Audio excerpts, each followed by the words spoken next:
하나님께서 우리에게 주신 말씀은 여호수아 1장 1절에서 9절까지 말씀.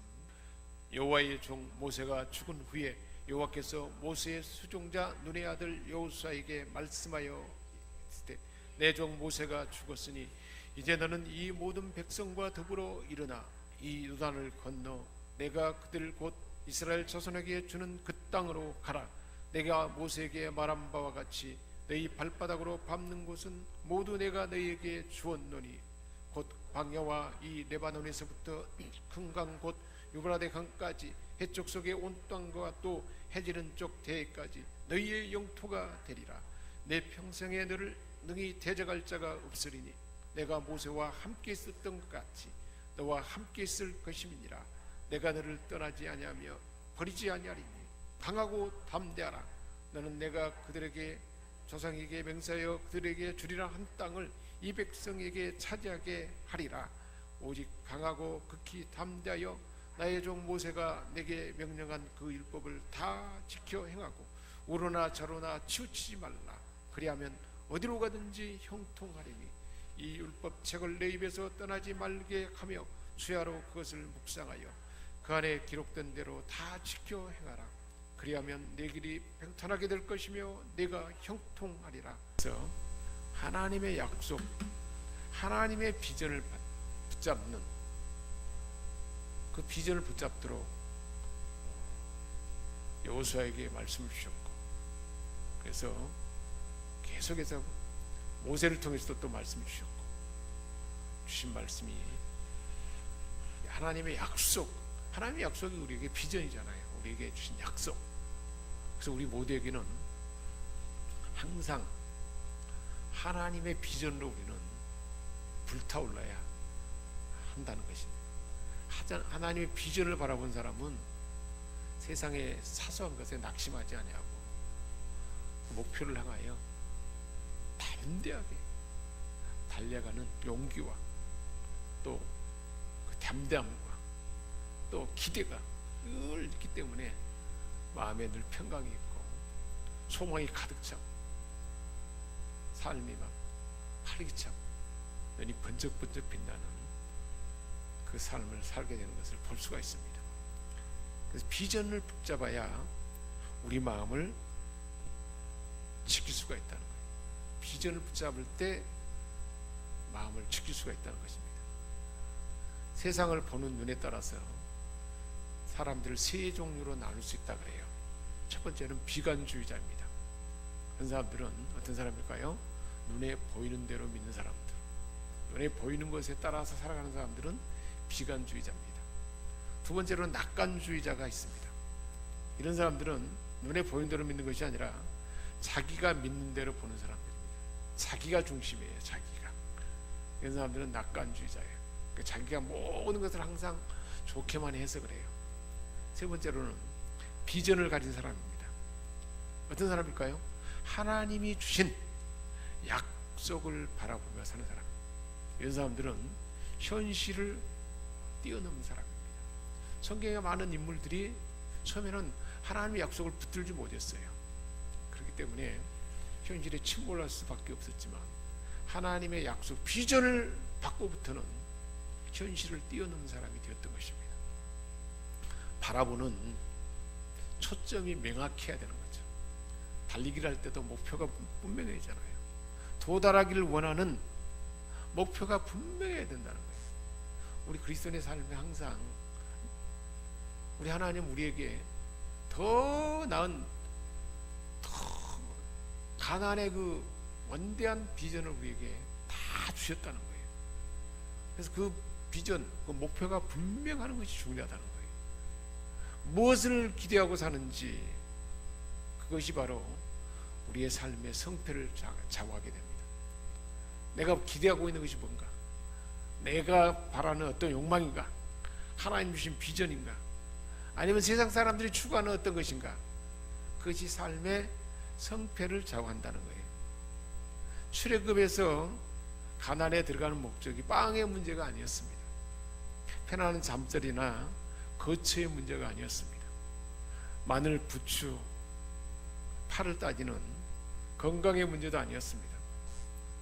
목표가 분명하면 웬만한 어려움은 금방 일 수가 있었는데, 원망 불평하는 사람들은 항상 빵, 부추, 고기 뭐 이런 것들, 그런 것이 목표였기 때문에 원망 불평이 있는 걸 볼 수가 있습니다. 목표가 분명하면, 하나님이 내가 그 땅을 너에게 주리라 그랬잖아요. 그 목표가 분명한데 어떻게 원망 불평이 나올 수가 있습니까? 그리고 하나님이 하신 일들을 보면 능히 이룰 것을 기대할 수 있는데, 목표가 분명하지 않는 사람들은 허물어지고 말았습니다. 그래서 내 마음 중심이 하나님의 약속으로 견고하게 서 있게 되면 환경이나 조건이나 적들의 상황은 아무것도 아니라는 거예요. 성경에 나타난 수많은 하나님의 약속과 가나안에 대한 약속은 하나님의 사람들로 하여금 그 가슴에 하늘나라, 하나님이 이루실 것을 꿈꾸게 하게 됩니다. 그리고 거룩한 삶을 사모하게 만드는 것이죠. 그래서 우리 믿음의 사람들은 그렇기 때문에 현실에 얽매이지 않고 꿈꾸는 인생으로 살아가다 이 약속을 붙잡는, 늘 그 약속을 믿음으로 바라보는 그 마음이 우리에게 있어야 한다는 것입니다. 그래서 우리가 싸우는 영적 전쟁은 이렇게 하나님의 약속을 믿음으로 바라볼 때 반드시 이길 수 있다는 거예요. 하나님이 약속했고 하나님이 약속한 곳으로 인도했잖아요. 이길 수밖에 없는 거죠. 출애굽했던 사람들이 약속의 땅에 들어가지 못하고 광야에 살아가서 갔던 이유는 뭘까요? 적군이 강해서가 아닙니다. 내면에 하나님이 주신 그 땅을 너에게 주리라, 인도하여 드릴 것이다, 약속을 놓쳤기 때문에, 그 약속을 바라보지 않기 때문에 금방 원망하고 불평하고 광야에서 엎드려 죽고 말았습니다. 하나님은 모든 것을 다 준비해 놓고, 그리고 따르기만 하면 되도록 다 준비해 놨는데 그들은 현실의 필요에 마음을 빼앗기 원했습니다. 그래서 원망하고 불평하고 하나님의 약속을 불신하고, 그래서 결국은 말씀에 순종하지 않으므로 광야에서 다 거기서 죽고 말았습니다. 우리는, 저와 여러분도 마찬가지입니다. 이 시대의 여호수아의 군대로 하나님 우리를 그렇게 세워지도록 우리를 훈련한다는 겁니다. 이 세상은 점점 더 악해져 가고 예수 믿는 많은 하나님의 사람들조차도 복음 안에서 승리를 간증하기보다는 좌절, 실패, 무력점, 자살 충동, 이혼으로 치닫는 그 상황이 우리 한국의 교회의 상황입니다. 현실의 실패보다 더 무서운 것은 먼저 내가 좌절해버리는 거예요. 마음을 낙심해버리고 좌절하는 것입니다. 세상 사람들은 다, 많은 세상 사람들은 환경이나 주변의 여건을 보고 살아가지만 우리 믿음의 사람들은 예부적 조건이 아닌 하나님을 바라보고 살지 않습니까?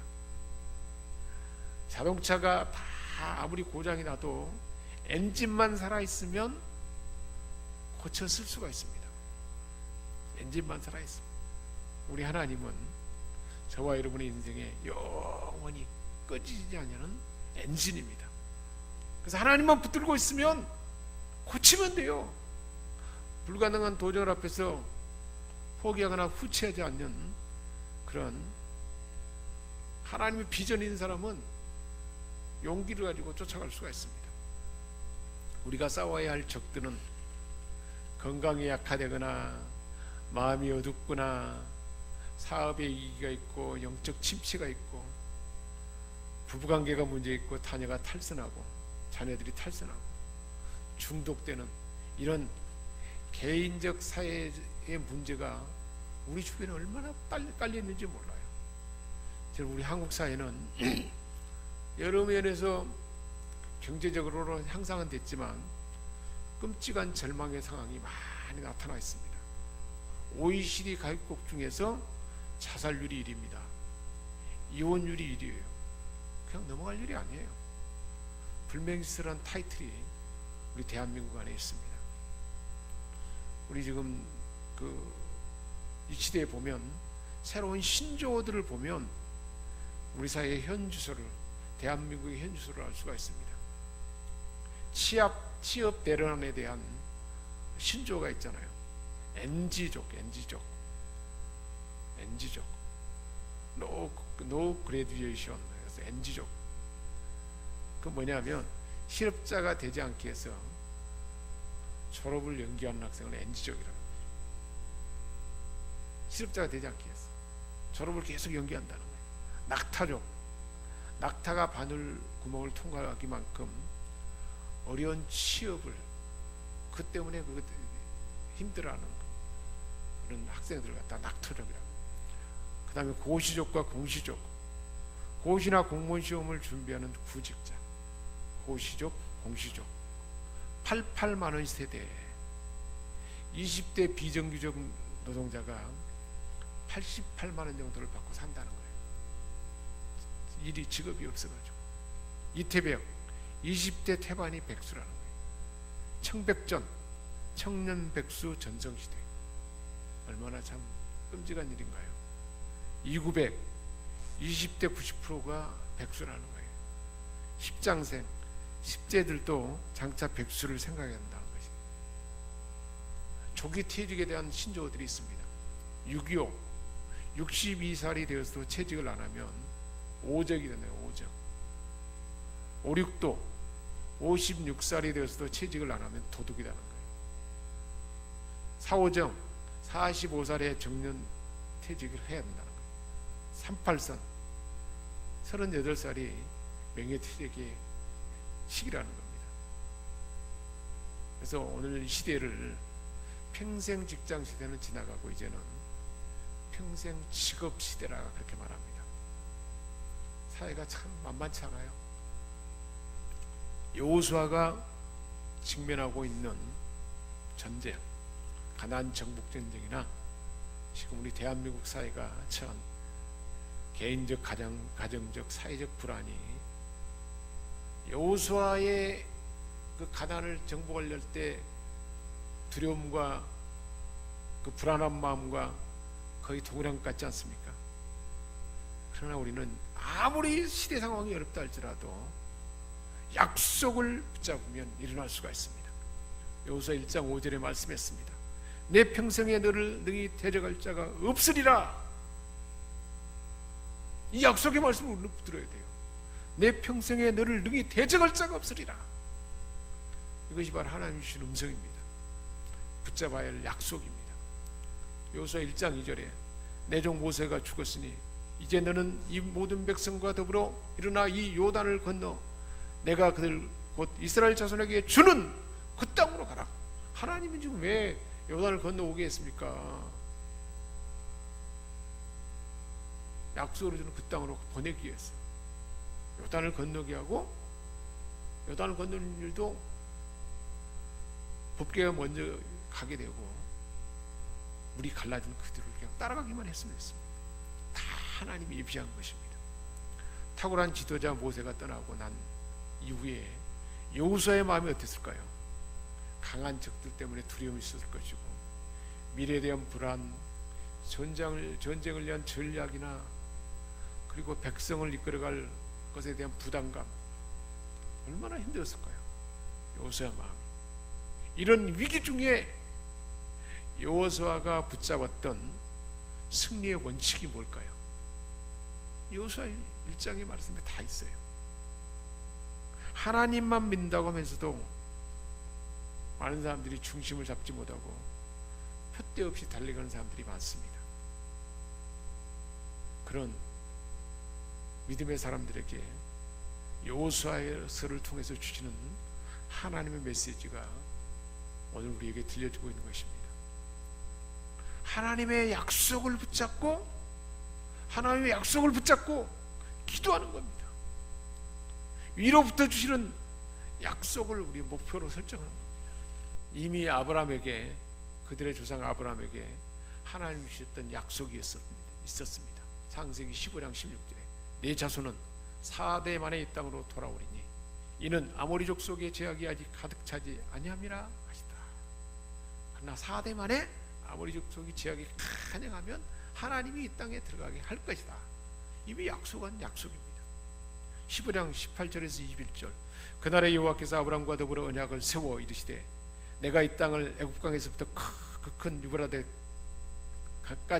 네 자손에게 주노니 곧 겐 족속과 그니 족속과 감몬 족속과 헷 족속과 브리 족속과 르바 족속과 아모리 족속과 가나안 족속 기브야 족속과 여부스 족속의 땅이니라. 하나님이 이 땅을 줄 것이다. 바로 그 땅이잖아요. 신명기 1장 8절에 모세를 통해서 주신 말씀입니다. 내가 너희의 조상 아브라함과 이삭과 야곱에게 맹세하여 그들과 그들의 후손에게 주리라 한 땅이 너희 앞에 있으니 들어가서 그 땅을 차지할지니라. 바로 너희 앞에 있는데 들어가서 그 땅을 차지하라. 신명기 6장 22절입니다. 곧 여호와께서 우리의 목전에 크고 두려운 이적과 기사를 애굽과 바로와 그 온 집에 베푸시고 하나님이 이미 베푸셨던 그 하나님이 그 권능으로 들어가도록 하나님이 이끌어서 하나님 그렇게 할 것이다. 기간이 언제 만에 나겠습니까? 내 자손이 4대 만에 이 땅으로 돌아오리라. 영역은 가나안 땅 애굽강에서부터 큰 강 유브라데까지 주리라 했습니다. 그저 어떤 주민은 겐 족속, 그니 족속, 감몬 족속, 헷 족속, 브리 족속, 르바 족속, 아모리 족속, 가나안 족속, 길가스 족속, 여부스 족속의 땅이라. 다 영역까지도 분명히 말하고 있습니다. 하나님은 하나님의 계획하시고 하나님의 일은 하나님이 하십니다. 어떻게 해요? 하나님의 방법으로. 누구를 통해서? 사람을 통해서 하십니다. 여리고성을 무너뜨리는 힘은 전략이나 군사 숫자가 아니었습니다. 누가 했습니까? 하나님이 하셨습니다. 우리가 해야 할 일은 뭘까요? 믿고 말씀대로 들었으면 그대로 가기만 하면 돼요. 그래서 가장 중요한 것은 약속에 대한 확증과 신뢰였습니다. 하나님의 뜻이 어디 있는지를 알지 못하거나 그 약속에 대한 신뢰가 부족하면, 하나님의 뜻이 무엇이고 약속에 대한 신뢰가 부족하면 우리를 통해서 하나님을 이루고자 하지만 그것을 이룰 수가 없습니다. 그래서 우리는 뭘 붙들어야 될까요? 하나님의 약속을 붙드는 거예요. 그래서 약속만 붙들고 하나님 말씀에 따라서 들려진 대로 확신 가운데 명령을 따르기만 하면 됩니다. 환경 때문에 마음을 흔들 이유가 없습니다. 그래서 우리가 조심해야 할 것은 나의 연약함으로 인해서 하나님의 뜻을 거역하고자 하는 것들이 있다는 거예요. 그것만 지키면 돼요. 하나님 약속만 다 붙들고 나가는 거죠. 우리가 예수 그리스도를 만나기 전에는 애굽에 살던 이스라엘 백성처럼 우리는 바로의 명령을 따랐거나 사단의 명령을 따랐거나 아니면 내 의지로 내 의지로 내 고집으로 내 마음대로 살았어요. 하나님께서는 이런 옛사람의 구조를 깨뜨리기 위해서 이스라엘 백성들을 이끌어내서 어디로 몰아갔습니까? 광야를 주셨습니다. 그래서 광야에는 두 세계가 싸우는 훈련장이에요. 하나님이 주권이 되도록, 주권이 하나님께 넘어가 들어가는 훈련장인데, 옛날에 바로 자기가 주인 된 삶이 계속 우리를 붙잡고 있다는 거예요. 그 훈련장이 광야라는 거예요. 그래서 우리는 이전에 살던 삶의 방식을 내버려야 되는데, 지난 주일의 말씀처럼 우리의 주권을 주 예수 그리스도, 나의 주인 된 예수 그리스도다면 주권이 주님께로 모든 게 넘어가야죠. 근데 그것이 안 된다는 거예요. 그렇기 때문에 우리 안에서 우리를 통해서 주님이 나타나는 일이 제대로 되지 않는다는 것입니다. 그래서 우리는 철저하게 약속의 말씀을 따를 때, 실제로 여리고도 무너지는 것이 그렇게 됐지 않습니까? 우리의 행동 지침은 항상 하나님의 말씀이에요. 그리고 하나님의 약속입니다. 여리고 전쟁 때 하나님께로부터 전략을 들었습니다. 하루에 한 바퀴씩 돌아라. 마지막 날에는 7바퀴 돌고 소리 질러라. 그대로 순종했을 때 그렇게 견고한 여리고성이 무너졌습니다. 아주 대단한 견고한 성이잖아요. 내가 아무리 애써봐도 하려고 해도 안 된다는 거예요. 하나님의 약속을 붙들고 믿음으로 따라서 행하기만 하면 반드시 이긴다는 겁니다. 그런데 아이성 전투에서는 정탐꾼의 보고만 들었을 뿐이지 하나님께 기도했다는 기록이 없어요. 하나님의 뜻을 찾고자 하는 게 없었다는 거죠. 전쟁에 대피한 후에 여호수아가 하나님 앞에 엎드려 기도했다. 하나님의 뜻을 찾아야 된다는 거예요. 하나님의 뜻을 알지 못하고 여리고성 전투기 있으니까 아이성은 조그만하니까 그냥 우리가 이길 수 있다. 대단한 여리고성을 이겼는데 아이성 조그만한 상은 몇 사람만 가도 된다. 완전히 대피했잖아요. 우리가 할 수 있는 것이 아니라는 거예요. 하나님 약속만 붙들고 그 약속대로 말씀대로 한 발짝 한 발짝 하기만 하면 이길 수 있다는 것입니다. 승리의 원인이 무엇이었습니까? 하나님의 음성을 듣기 위해서 하나님의 임재 앞에 엎드리는 것입니다. 약속을 먼저 듣는 것이죠. 말씀을 기다리는 거, 말씀. 하나님의 말씀. 기다리고 말씀이 떨어지면 순종하는 종의 자세. 탁월함이 다른 데 있는 거야. 말씀을 듣기 위해서 사모하는 것이죠. 이 예배 가운데 사모하는 거죠. 말씀을 듣기 위해서. 내게 주신 말씀을 듣기 위해서 사모하는 것이죠. 그 말씀이 내게 들려지면 그대로 행하기만 하면 되는 것이죠. 모세는 80세에 양을 치다가 내가 선 곳은 거룩한 땅이니 내 발에서 신을 벗어라 하는 하나님의 음성을 들었습니다. 신을 벗어라.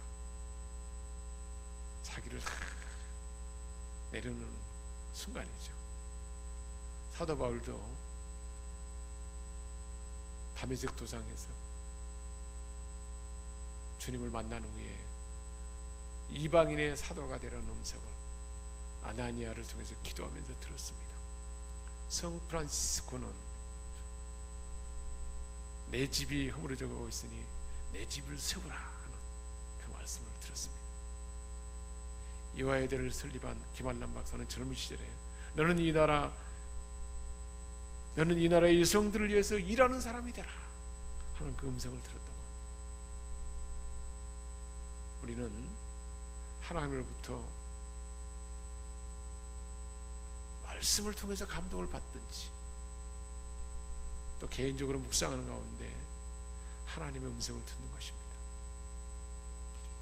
그리고 또 중요한, 그래서 하나님의 뜻을 발견하는 것도 중요하지만 영적 전쟁에서 이기기 위해서는 삶의 전략, 이 시대 상황 가운데 어떤 전략을 펼쳐야 할지 듣기 위해서 기도해야 됩니다.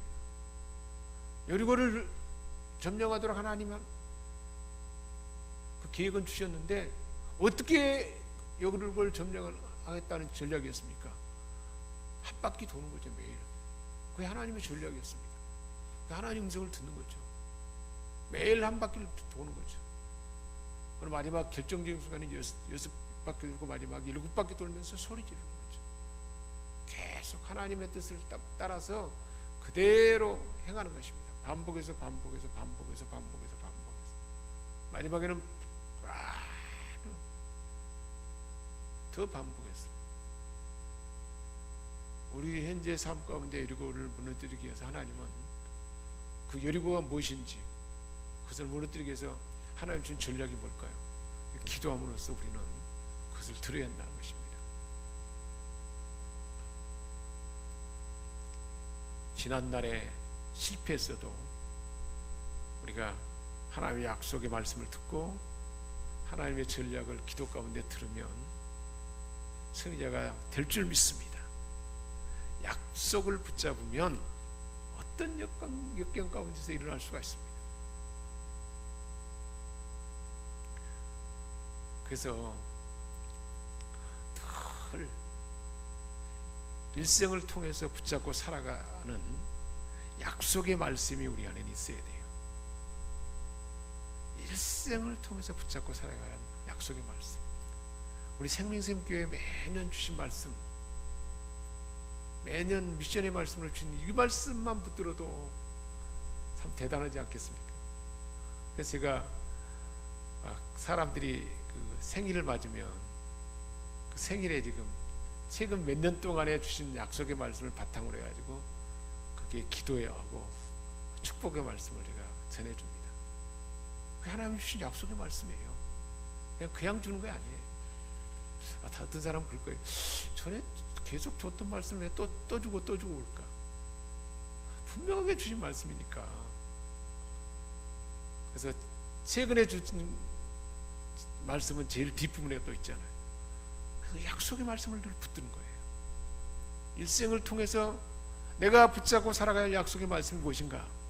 그것이 우리에게 있어야 된다는 거예요. 그래서 그 약속의 말씀을 붙들고 이제는 내가 뭔가를 성취하기 위해서 우리 각 사람에게는 기도 제목이 있어야 돼요. 최근에 하나님께서 주신 기도 제목이 무엇일까요? 그런 걸 우리는 말할 수가 있어야 되죠. 최근에 주신 하나님의 기도 제목. 약속의 목표가 있고 목표를 향해 가려면 전략을 받아야 되는데 그러려면 기도해야 되잖아요. 하나님, 내가 지금 목표하는 그것을 이룰 수 있도록 하나님 지혜를 달라고, 하나님의 전략을 주세요. 우리는 그렇게 기도해야 하지 않겠습니까? 그래서 기도했더니 하나님 말씀을 주세요. 전략을. 순종했더니 하나님의 놀라운 역사를 경험하잖아요. 그게 간증이지 않습니까? 그게 우리에게 있어야 된다는 거예요.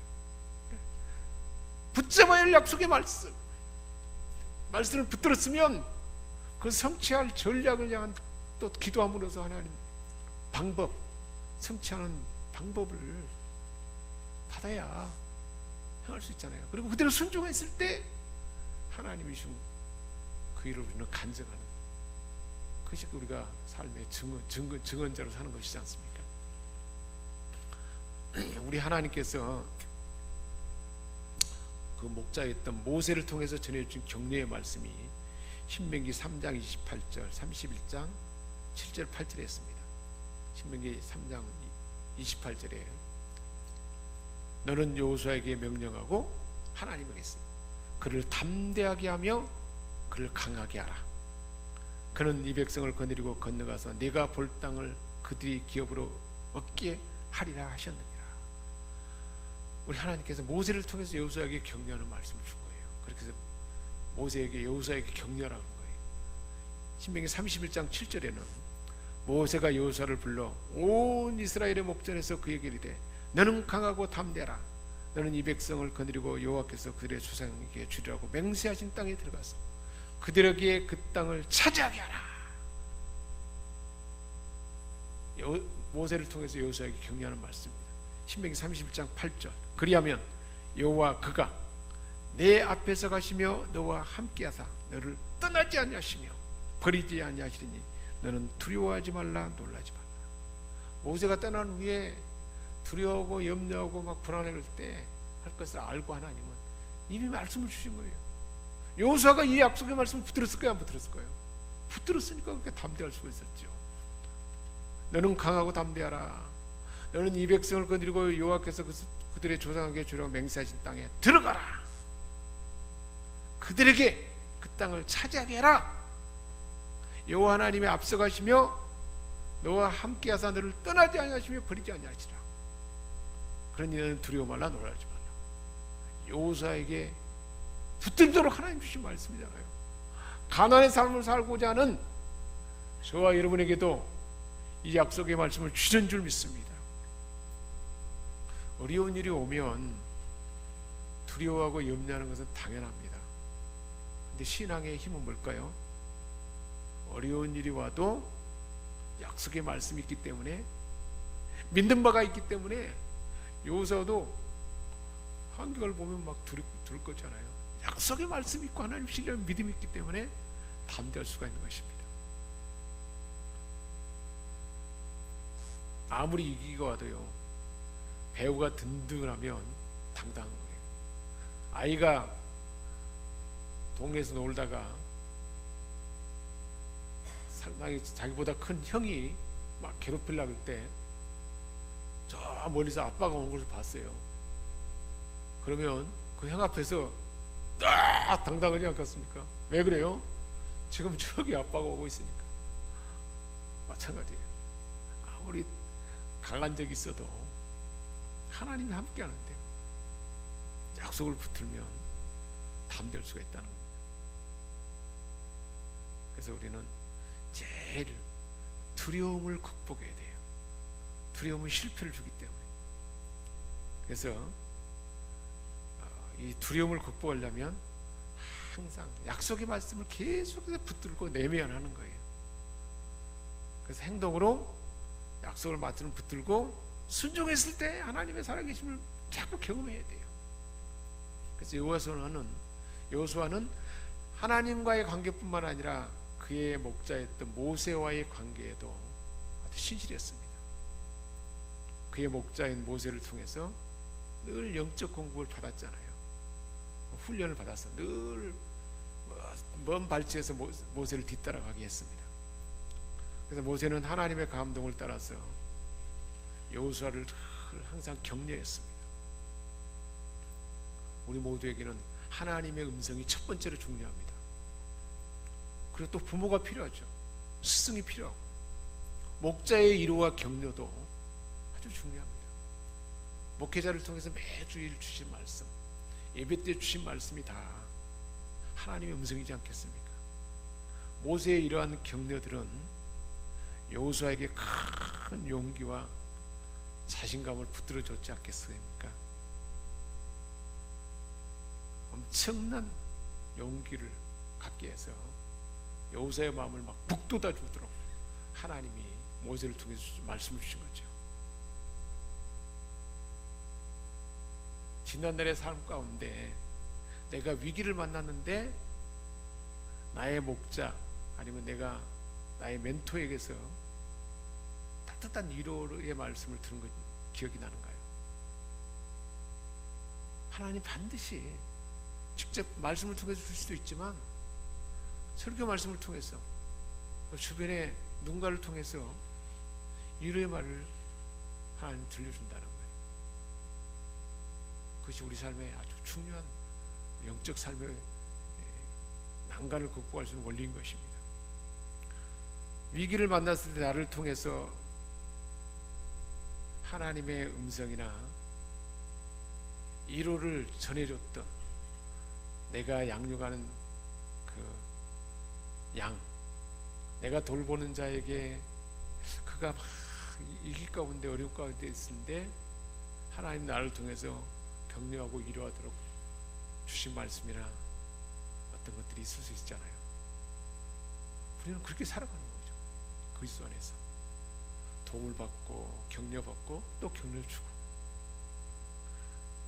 떠나면서 제자이며 후계자인 여호수아에게 따뜻한 격려를 주고 가는 모세의 모습을 통해서 어떤 걸 느낄 수가 있었던 것 같습니까?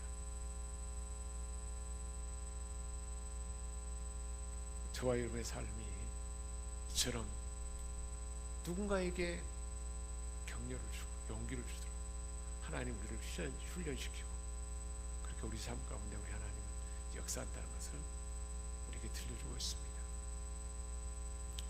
우리 주신 말씀 붙들고 한 5분 정도 시간이 있네요. 함께 기도하는 시간을 갖겠습니다.